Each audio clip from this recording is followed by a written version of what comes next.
She arrived with a smile and a notary. My new mother-in-law dressed in pearls and perfume that smelled expensive and suffocating. She walked into my living room like she owned it, carrying a stack of legal documents and a pen heavy enough to feel like a weapon. I remember her words exactly. "Just a little precaution, dear. Family protection. You understand." I didn't reply.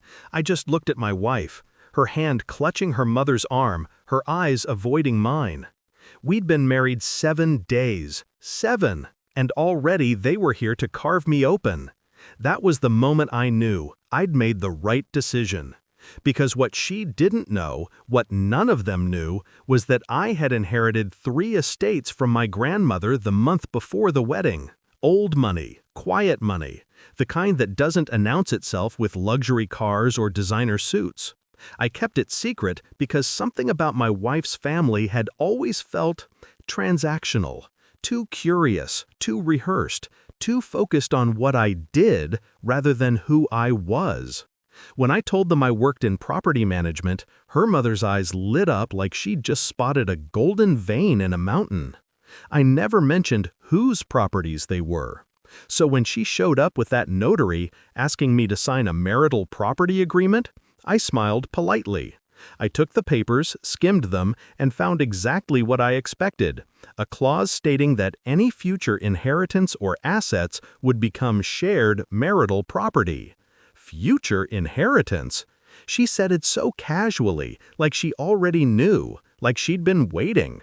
I placed the documents on the coffee table, folded my hands, and looked at her. "I'll think about it," I said. Her mother smiled, tight and smug. "Don't take too long, dear. These things are better settled before feelings complicate business." That word, business, stuck in my head. That night, my wife asked why I didn't just sign. She said her mother was only trying to protect our future. But I saw the flicker of irritation behind her calm tone. The same look a gambler gives when a bet doesn't go as planned. So I told her I'd sign it after we met with my lawyer. She hesitated, then smiled too quickly. "Of course, baby, whatever makes you comfortable." Over the next week, I played the part perfectly. Loving husband, cooperative son-in-law. I even pretended to worry about the legal jargon. What they didn't know was that my attorney, an old friend of my grandmother, was drafting a different agreement entirely, one that would come back to haunt them. The following Saturday, they came over again, her mother, the notary, and a lawyer of their own. The trap was set.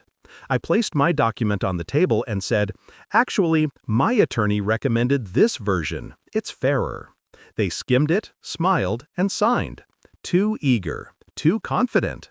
What they didn't notice was that my version revoked any claim to current or future property held in trust under my family name, and added a clause stating that all marital assets would be re-evaluated if either party initiated a separation in the first 5 years. In simple terms, if she ever filed for divorce, she'd walk away with nothing. She kissed me after we signed, calling me so responsible. Her mother beamed, and I smiled too, because the ink had barely dried before their scheme collapsed. 2 months later, the facade cracked. I found her messages, her mother coaching her line by line on how to speed up the process. They wanted access to my financial records, my family's holdings, everything. They thought they were tightening the noose. I didn't confront her. I just waited. 3 months after that, she filed for separation, claiming emotional neglect. She expected to walk into court and slice my assets clean in half. But the moment her lawyer presented the paperwork, the judge looked at the signed agreement, the one they'd insisted on. Her face went white. Her mother's lips parted in shock. And I'll never forget what the judge said. "Mr. Hale appears to have fulfilled all legal and financial obligations. Mrs. Hale has no claim to his assets or inheritance under this agreement." Silence. Just the faint sound of her mother's bracelet clinking as she reached for her daughter's hand. When it was over, she tried to speak to me in the hallway. "You tricked us." "No," I said softly. "You tricked yourselves. I just let you finish the job." She moved out the next day. Her mother never came back.